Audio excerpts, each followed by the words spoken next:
Woke up, blissfully unaware of what had been doing on. My sweet mate never talked to me after that night and avoided me of all costs. It was the weirdest thing I've ever experienced. Pale lady. This is a personal experience that happened to me when I was around 10. This is not a story that I have made up or been told by friends.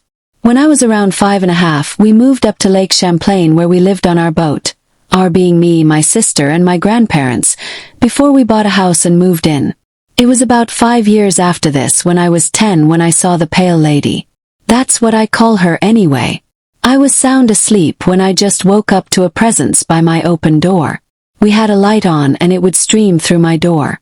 I opened my eyes and looked towards my door and I saw a young woman, around 20 years old I think, standing in my door.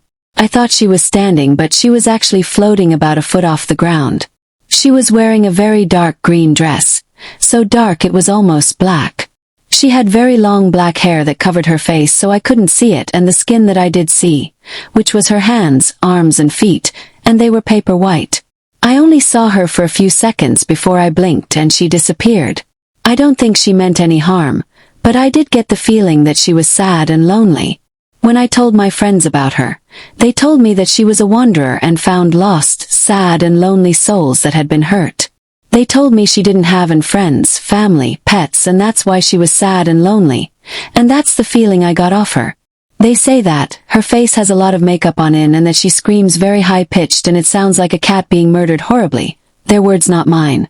If you have seen/heard her, know that she doesn't mean harm, but my friends say try not to approach her because she may be dangerous, but we don't know for certain.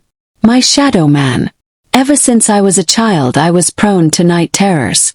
They were so real I would wake up to bruises and scrapes on my body where I was hurt in my